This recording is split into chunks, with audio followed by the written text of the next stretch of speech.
Welcome to Raye, where we have tough but necessary conversations. Today, we're putting the spotlight on sexual harassment, an issue that continues to affect countless people, often with little accountability. How far has Nigeria come in tackling this problem? And what legal and social changes are still needed? But first, we start with an update on the Uguamaye situation. That's the NYC member who has found herself in the eye of controversy.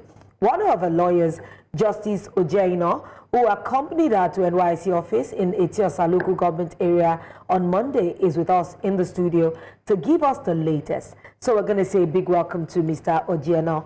Welcome to Jasiri. Good morning. It's my pleasure joining you this morning. And good morning to all our viewers all across the world. Yes. Thank you. We had another question before, but I asked you off air, and I think it's important we ask you on air. How is she? It's a private. I think it's between the lawyers and her client.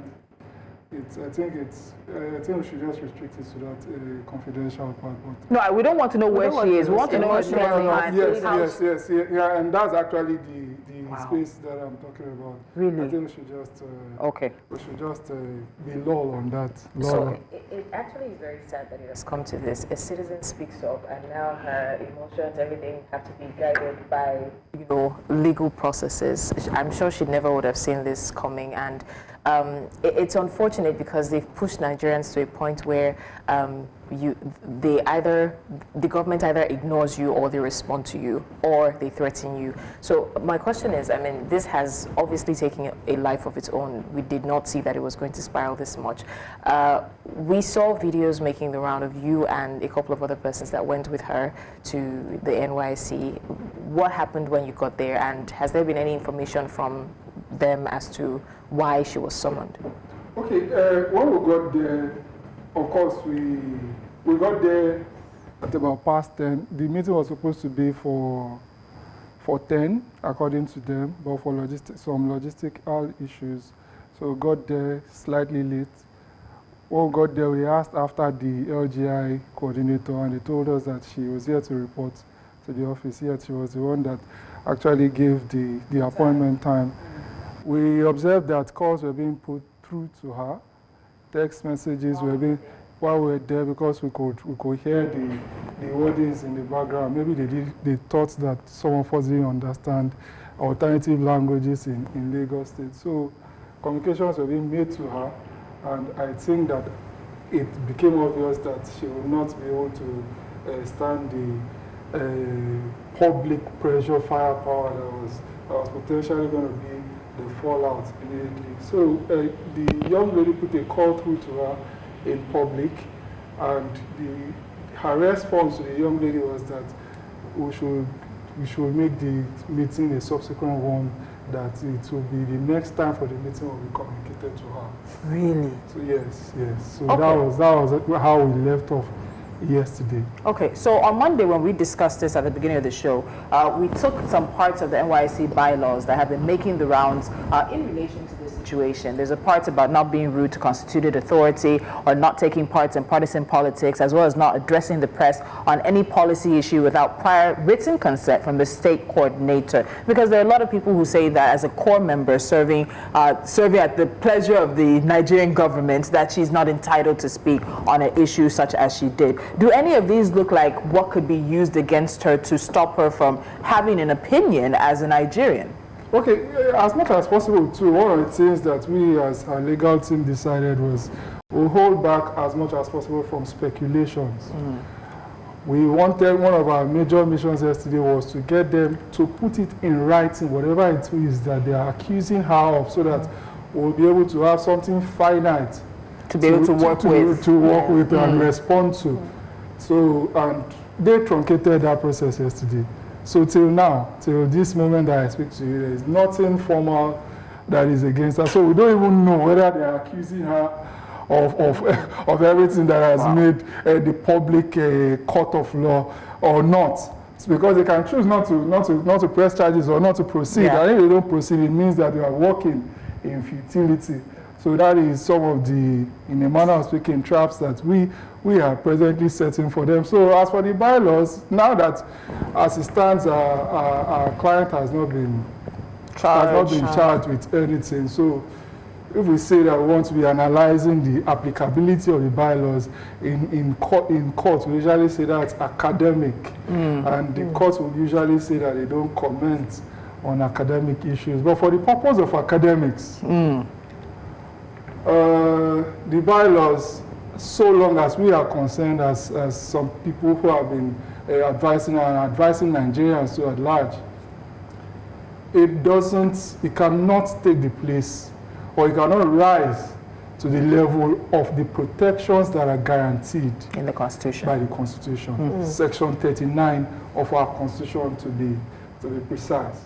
And that I can do a full if you leave me to just go on my own wing, I'm free to go and bless you with knowledge in this regard. I know that a lot of this back and forth and everything, especially when it concerns the social media, there's been a lot of debate about whether NYSC members or the core members are bound by oaths like civil servants to, some specific oaths taking when it comes to taking up. I know that I did NYSC, of course. They must have said raise your hand and recite one or two things. We want to know that is it binding? Are they like local government officials? We need to know about these oaths that everybody seems to be afraid of, and if that kind of oath is binding them. It's just like the ones that president take. Thank you. When they take up office, the Constitution. Yes, the Attorney General, people that occupy public places take an oath. Is there anything like oath taking? Justice, let me just quickly add to that. Are core members to be seen as civil servants? Because that's also been a large part of the conversation happening on social media. Do they exist sort of in a gray space when it comes to who they are under the Nigerian government? Yeah, in order to be fully sincere, they exist in a gray space because there has to be minimal regulations that apply to them. But when such regulations are in conflict with the provisions of our Constitution, those regulations, to the extent of their inconsistency, they are null, void, and of no effect. I think those are not my words. I commend you to the provisions of Section 1, subsection 1 of our Constitution and Section 1, subsection 3 of our Constitution. When the president or the governors or the legislators take the oath of office, one of the things that they commit to doing is to maintain the adherence to the provisions of the Constitution. So if they are asking NYSC members, civil servants to abide by things that are conflicting with the provisions of the Constitution, I feel that they are wrong. So in this situation, they cannot insist on core members not being able to maximally enjoy the provisions of the Constitution that have not just been provided for their benefit, but have been guaranteed for core members and civil servants. I think that to the extent that they are insisting that they abide by such regulations or rules in case of civil servants, I think that those persons that swore to their oaths in the Constitution, I think that those persons are wrong. So the president is wrong if he is the one championing this, even though I honestly do not believe that he is championing it. I'm looking at the bylaws and I know that the Constitution is above all, but every law has its place and why it's there. I'm wondering that, is it not time that we begin to talk about amendments of some of the law, because some of them are absolutely obsolete now. Because the time that they were created, the peculiarities of social media has not really come. Because if I'm looking at it and saying before press, social media, would they say that describes, if you're going to look at a matter of letter, would you say that would suffice? Because I'm a bit, it's something I pondered on. Okay, for me, I think that let's even start from the regulations part. We have to remember that the way regulations are made, okay, let me even go a bit further. Laws generally are made by the legislature pursuant to our constitution. I commend you to the provisions of section 4 of our constitution. So that's the primary duty of the first and primary arm of government, even though it looks like we are getting it wrong this time. We are making the executive the first and most powerful arm of government pursuant to section 130 of our constitution.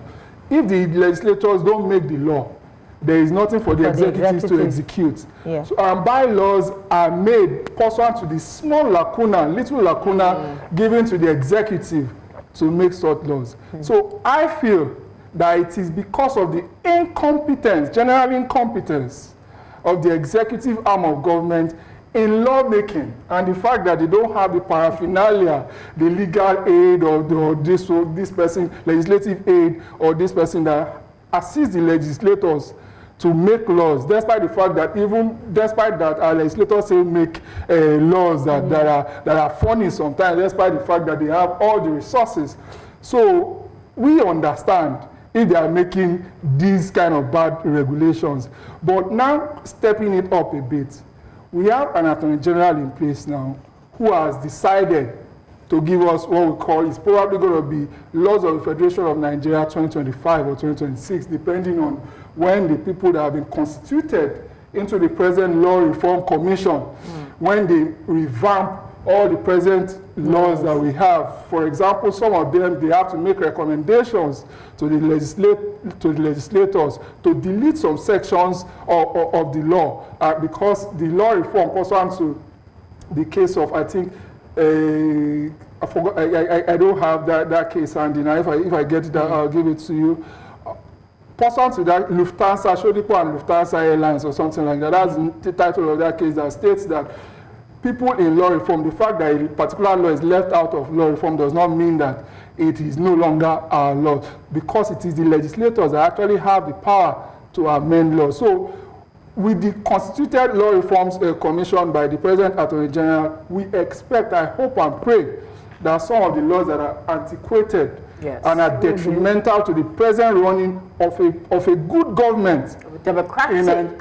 Thank you very much. Democratic government in Nigeria are done with and made a thing of the past. I recommend, if I have to use this platform, that our Cybercrime Act, the Anti-Terrorism Act, it is too wide. Justice, you're going to come back on that. Hold on, because we've had a conversation on the Cybercrime Act, and it doesn't stop. But very quickly, because we have to wrap things up, on Monday evening, she did issue an apology for calling Lagos smelly and said sorry to those born and raised in Lagos who were offended by her comments. However, she did not step back from her comments calling President Tinubu a terrible president and the comments she made about the economy. So as right now, we are at sort of like a stalemate. Is she able to continue her life as a corporate?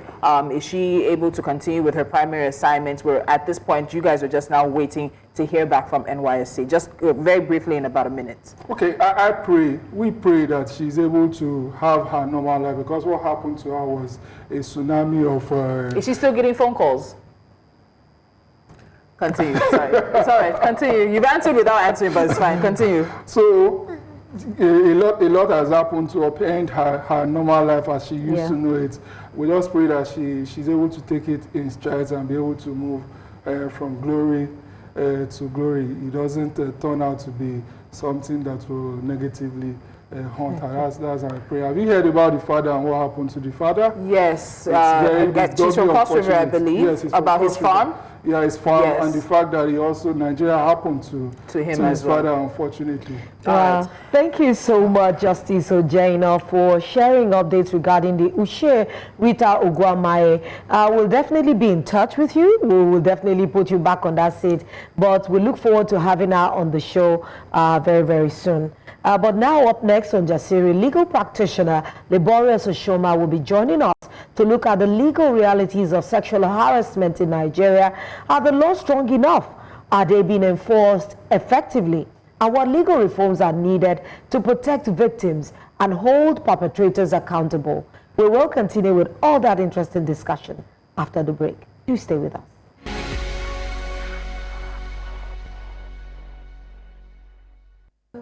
back. We apologize for that breaking transmission. We're trying to sort some things behind, technical stuff. But we still have Barrister Liborius Oshoma in the building. And we're about to get into this very interesting conversation. I think it is good that we start with what harassment is, so that everybody can even understand what it is and what it isn't. Because if they don't know what it is, they can't know what it is not. Because we've seen that oftentimes it can come down to the said, to she said and he said. Or is it that what a woman considers to be a cross boundary is not for men or for other people? What is sexual harassment in Nigeria, sir? Yeah, before I give you that definition, I would want to say here that for people that think that there are no laws covering sexual harassment, even as far as the northern part of Nigeria, there are laws covering sexual harassment. I will start from Kaduna State, for example.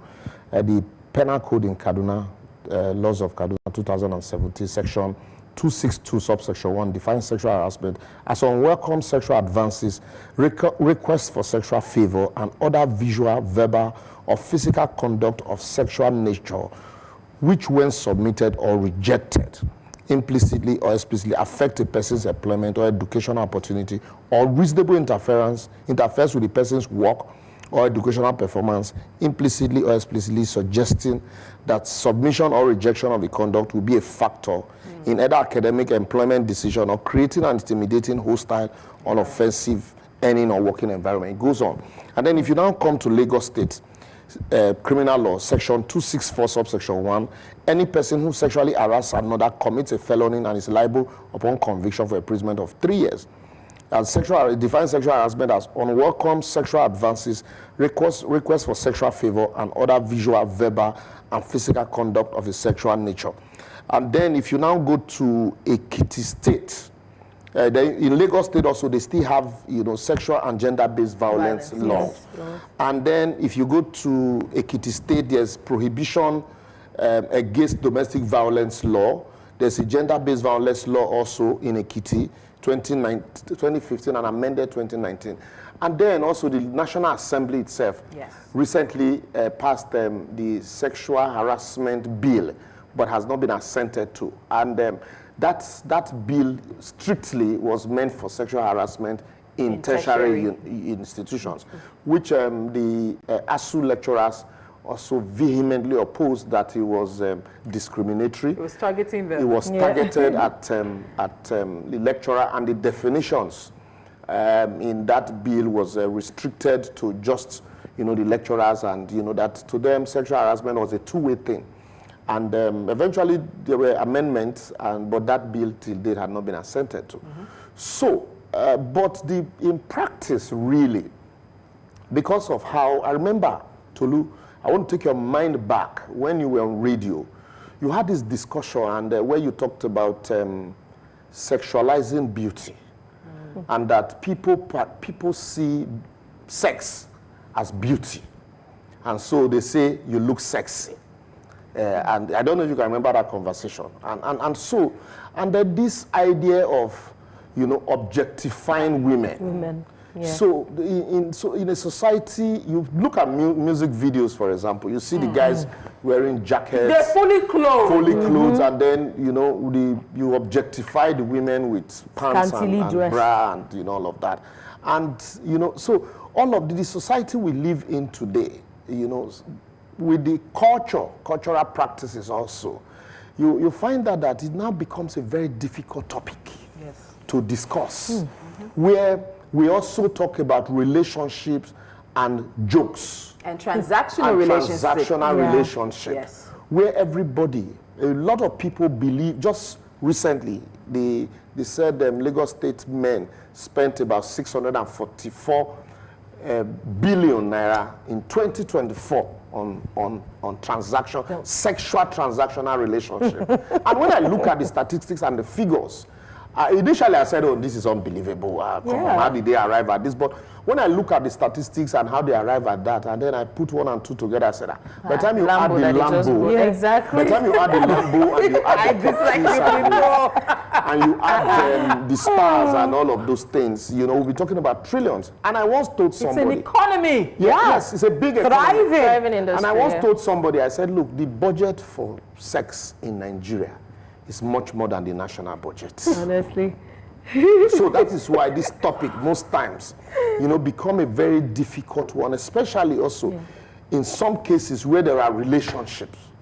And then, if your story is not, you know, a one-line story. There are some situations where it's a one-line story and you know what some of the victims do. They go the extra mile to establish that truly they were being harassed. Because most times it is your word against mine. He said, she said. He said, she said. And so, but some people now go the extra mile to take out time to do video recording, and there was to set up in a way to sort of. There was a case where the lecturer was harassing the lady, and then she didn't know. Initially, nobody believed her. They're like, this man is a man of God. He's a born again. Man. He has never Upstanding, pillar of the community. So, He is then standing indeed. she now went ahead to record their conversations, you know, about three conversations, and then went straight to the vice chancellor to report. Of course, the man denied that it was all a setup, and you know. So, but when eventually that what do you call it, the lecturer, you know, faced the Senate committee, and all the recordings were confronted. He was confronted with them. You know, he capitulated. So those are some of the ways that you know, people also have been able to establish this. And in some cases, some people also. That's why if you go to some offices, they maintain and the offices are glassed, so everybody sees everybody. You see everything. So this idea of having to lock the door and then nobody's seeing what is, it's, you know, anything can happen and anybody can allege anything, because usually, you know, people are not there. But also, it does not just end in physical touch. It can be verbal and non-verbal. So I like the place where you have gone in terms of verbal and non-verbal, because under the Violence Against Persons Prohibition Act 2015, that's VAP, it also provides a very explicit legal definition for sexual harassment. Under Section 46, it describes sexual harassment to include both verbal and physical actions. And just for clarity, because I think when we have these conversations, particularly, we'll be clear, sexual harassment can happen both ways. Yes. But the majority of victims of sexual harassment happen to be women. I have been harassed. You'll tell your story. No, I won't tell. Why not? Okay, but you said it anyway. Hold on. But the reason I'm stating that is, but this is not to say that men cannot be harassed. But it's also important that we realize that unwanted touches, that's touching, groping, fondling, all you guys that like to hug women and do what we call tap current. That tap current is actually sexual harassment. If you don't know, then there's also requesting sexual favors in exchange for benefits, as Labor said, jobs and grades, or I'll help you to do this, I'll do this for you. There's the sexual jokes and inappropriate comments, or even suggestive remarks. Remarking about a woman's bra size, remarking about the size of her hips or how big her butt is. Those things are actually all sexual harassment if they are not wanted. Then there's also indecent exposure, or even sending explicit messages and images, unwanted sorts of pictures. And there are lots of women in this social media age who will open their DMs and want to throw their phones away because they get a lot of unwanted pictures of things that they did not ask to see. But for a lot of people, or a lot of men in particular, in the Nigerian context, these things are all just part of the game. They're all just part of the, I'm either toasting her, I'm chasing her. It's just all part of the conversation. And that's why I started with, you know, the cultural practice. And, you know, there is a difference between asking a lady out and sexual harassment. You know, there's a whole lot of difference, because some people will say, oh, I was just, if you're making advances at a lady, make straight advances at her. Not what you call assumption techniques. There are some things some men refers to as assumption techniques. I'm learning something here. You assume until she says stop. But even that stop, a lot of them don't hear. Yeah, because sometimes also, some ladies will tell you that you need in to apply some cases, Stop means, that's why I said cultural practice. Some will tell you stop means, you know, you need to apply pressure. Apply pressure, you need to push further. It doesn't really necessarily mean, you know, stop. But in this case, your stop should be stop. You know, and if it goes beyond there, then you now begin to say, okay, look, I've been, you know, and so that we don't mix up the whole thing. When a man makes advances or a woman makes advances at the opposite sex, and you say, oh, you're now sexually harassed. And another thing is this, like I talked about straight stories. There are cases where if you do, they say in local parlance, they say, meat where you they forbid, no use teeth share. Meat where you they forbid, no use your teeth divider. Give me the legal translation, Laboris. What's the legal translation? What it means is that there's in law, we call it acquiescence. You know, the guy is assuming and you acquiesce and you allow him. You know, he did this today, the next day, the two of you will see holding hands, and because he's spending money. And the day he doesn't spend, or he deprives you, denies you of favor, you say, oh, do you know that, you know, 3 days ago, and but yesterday, two of you were saying in mushi, you know. So those will act as defense against those your allegations. So that's why I said, meat where you they forbid, no use teeth sharer. Let's take a break, because this cultural context around this conversation is quite an important one. A lot of people talk about the fact that Nigeria has a rape culture, and you might find some of the roots of it in some of the conversation we're having today. But there's a lot more. We'll continue the conversation after the break.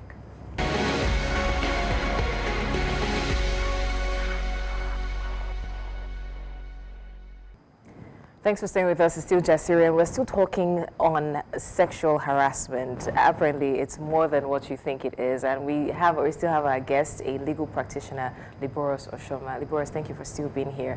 Now, we know that sexual harassment doesn't just happen in universities alone. As Tolu always likes to say, women and girls are not safe anywhere in this country. Not at home, not on the streets, not in schools, in markets, or even in religious places. Now, shouldn't we be looking at a more comprehensive bill that covers wherever sexual harassment happens, rather than just focusing on tertiary institutions? No, we shouldn't. No, the bill that you're talking about, that's the national bill, which even if passed, will still have to be domesticated by the various states. Okay. The states are already domesticating this law. Right. So you already have laws, like I said earlier on, sexual-based violence laws in various states, the criminal codes, even the National Industrial Court also created opportunity for you to ventilate, you know, these offenses if they happen in workplace, because any work-related matter will be taken before the National Industrial Court. But so it's not just the university. It should be everywhere. It happens everywhere. Yeah. But the challenge here is that, let me give you an example with banks. You know, we can't shy away from the fact that we are all witnesses to the fact that in this country, you know, young ladies fresh out of universities are employed by banks and sent to go market. You come back and say, the office I went to, the man is harassing me. And then your supervisor will tell you, well, I don't care. Do whatever you need to do to bring in the money. Yeah. And so when it's about money, and then your employer can't even protect you, and then you see your colleague in some cases, yes, is unwilling to protect you, and then you become the victim when you report, and your colleagues are, you know, smiling to the bank with huge deposit and commission. Yeah. You know, so you begin to look at all of this. You want to have a second look, because you also live in a society that does not have social security safety nets. So that makes you vulnerable to all of these issues, and you keep quiet to them, provided there are compensations subsequently. So these are the challenges. It's not just enough to say, oh, these laws are there. There should be, the society should be able to put, you know, social security safety nets in place. It is somewhere that is comfortable, that will be able to speak out. If I've had cases where a young lady was raped, it is our church members that we even say, leave this matter for God. Police. That doesn't surprise me. The police woman who was handling the matter, the IPO, you would expect that policewoman would be sympathetic to a lady's cause. Say, yourself, the way you dress, even reach for man to lost within, you know. So, and then they started begging the lady to accept 700,000 naira as compensation. Meanwhile, she's going to have a lifetime of You know, psychological so I'm telling you that, you know, the society, because of all of this prevailing, you know, undercurrent, poverty, and the kind of environment we live in. Power and then, dynamics. Exactly, power dynamics, you know, finances. So it becomes very difficult. And so, but I also will not say because it is difficult that people should just gloss over it. Yes. You should ensure that also you gather your evidence, take time. There are some, like you do undercover. We see police do undercover because they are out to catch a thief. You know, so you do undercover and ensure that you have enough evidence to, and which is what the problem some people have with the case of Natasha. That look, this thing happened in 2023, and the day after you were seen allegedly, or no, not allegedly now, you were seen not being even struggling to sit close to your alleged, you know, harasser. But well, let me finish. And then subsequently, you guys traveled together, and you know, with all of these selfies and you know, so all of these, everybody will not think in the same direction. So this will put a big question mark in your story. And then when you consistently now talk about the story, and then people look at it, oh, why didn't you report us at when it happened? So for me, once it happens, people should immediately draw the line. Condoning it will indirectly mean, oh yes, what do you call it? silence is Silent. No. Acquiescence. You acquiesced, you know, to it. And then especially when there are favors dispensed. Especially when there are favors dispensed and you in turn collected. And then the day those favors stops, and then you now come up and say, oh, I was not in my right senses at that time, or that, you know, I didn't consent to it. So you know, so those are the challenge. Those are the issues that will put question mark in your case when you eventually get to court, other cross-examination. Well, there's a different. So sorry, you know, on this issue, particularly on because it comes down to why don't women report immediately? And I think on this table we've had the conversations. I've had the situation, and the first of all, I froze. I'll tell you, I froze, and then the person, because I'm thinking to myself, is it this person really? Do you understand? So as a woman, oftentimes you're going to go home, you're going to think about it, how it happened, you'll blame yourself, you'll wonder what you did, what you said, what you were wearing. Then depending on who the person is, which is why I emphasize the issue of power dynamics. In many of these situations, women or whoever the person is who's harassed is often under that person, is often in a way, particularly in job situations or corporate environments, subservient or on a lower scale in a hierarchy of things. So you have to start, as you said, there's no welfare check. There's no unemployment if I'm off a job for 6 months. People start thinking of all the many things that can happen. And unfortunately, people don't acquiesce because they want to. They acquiesce because of, as we've talked about, cultural context. They acquiesce because of things around them. I gave you instances, for example, and I said that if you acquiesce, you know, and then subsequently now wake up someday, maybe when you now become you know, rich or comfortable to discuss it. It just ends in the realm of allegation, even though there is no limit of, there's no statute of limitation to criminal offense. It becomes difficult. We're in a country where, you know, proof, it's very key. It becomes difficult for you at that. So you choose, do I want to live with this, or I want to ensure that it stops and then I can go get, you know, something else. Because this fear, let me tell you, Tolu, justice is fleeting in this country. The fear of poverty, because at the end of the day, what about cases where the victim is harassed and yet still fired? Justice is fleeting. And so that's why I say 10, 15 years in court trying to get their emoluments. Look, let me tell you, it is better.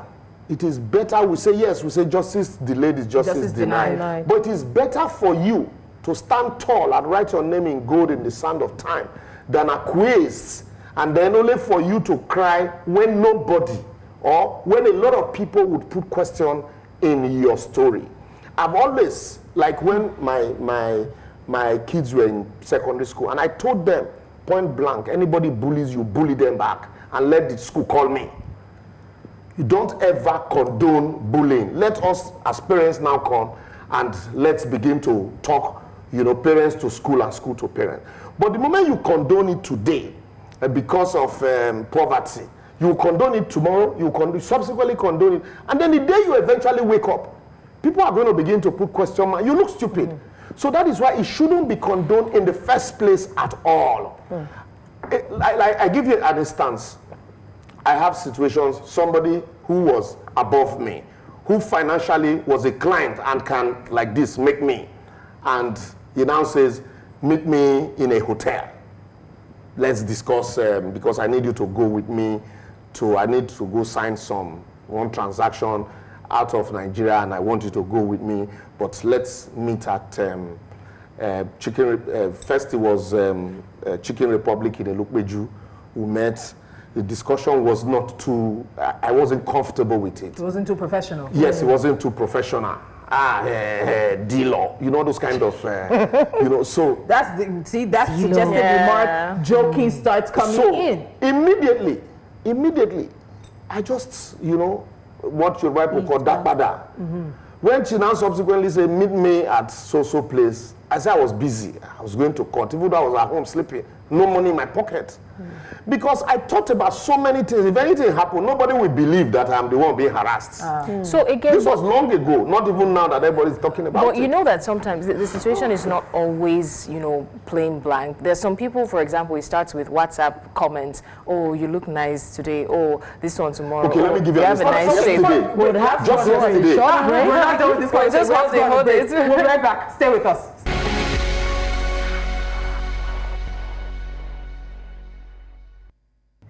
Unfortunately, time is not with us, and we're going to wrangle an agreement from Leboro Soshoma to come back, because there's so much on this issue of sexual harassment, and I've been told we have less than 5 minutes right now. But Leboro, she was saying something before we went to the break. She said that, what was your question? It doesn't always jump into uncomfortable. It starts with the usual I was giving you an example with what happened yesterday to a client of mine, who, a single lady, with kids, and then the person I sent to go, drop her, he started making all those, sending messages of how are you, and, got those kind of unsolicited message. And then immediately she told me and said, please, I need to report to you first, because actually I knew you do this guy through you, but I will deal with it. And I called the guy, his phone was busy, not knowing that the lady also had called him and was telling him straight, point blank, please don't ever, if you do this again, I'm going to, allege sexual harassment against you. And when I called him, he started apologizing. But some people that's why I started by saying that we have objectified and sexualized beauty. A young man, I remember when in the university, and there are some young guys, they were the habit of telling girls, you look sexy. But for some persons, it's not something you should even tell them at all. If you want to say I look beautiful, tell me I look beautiful. All of this looking sexy, suggestive. But sir, but when people begin to condone it, I want to ask, sir, you don't have time, yes, remember when Bianca was put up for her ministerial screening, and one of the Senate president made a remark, and they made a remark about her beauty. But they said that he jokes a lot. That is the joke that makes him vulnerable. Because if I'm looking at that, I would consider it harassment. That's why I'm telling you that in Nigeria culture, we take these things and we just take them, like that. But I think that immediately after that sitting, if I were in Bianca's position, I will wait to see these principal officers and complain that please next time I'm in the Senate, or this remark. So these jokes, let's take out these jokes away from, but it's the unsolicited jokes. When you talk about you can compliment a lady and say, Tolu, you look very beautiful. I like your hairdo. It's nice. Let it be. Not suggestive. But they don't know how to let it be. So I'm telling you right now that there are people listening to us and they're thinking, what are we saying? That even those that what we consider to be suggestive, is it not just normal? No. We have normalized certain levels of bad behavior in this country. Yes, you see, let me tell you. As I told somebody, I said, it is getting to a stage where the knowledgeable ones are asked to keep quiet so that the ignorant one will not feel offended. So that's the stage we are in now, thanks to social media. A medical doctor friend of mine told me, he said, look, this sexual harassment that people are talking about, safe. Come to the hospital sometimes. You see nurses slap doctors' ass and doctors slap in return their ass. To them, it is play. It is consensual. We have normalized bad behavior. It is Honestly, consensual. we have to beg Barrister Laboris Oshoma to please. I know his schedule is always busy and it's always a tall task to get him here, but I want to say a very big thank you first for making time to join us today. And this conversation is so valuable. If you missed it, please rush to our YouTube page and listen back, because there are so many nuggets that have been dropped here and there, and it has been so eye-opening and very necessary. Sexual harassment remains a serious issue in Nigeria, but conversations like this push the needle forward. Change happens when we keep shining a light on injustice and holding perpetrators accountable and demanding stronger protections for survivors. I want to say thank you, everybody, for being a part of this critical discussion. We'll be back tomorrow with more stories that matter. But until then, stay informed and stay engaged. We'll see you tomorrow.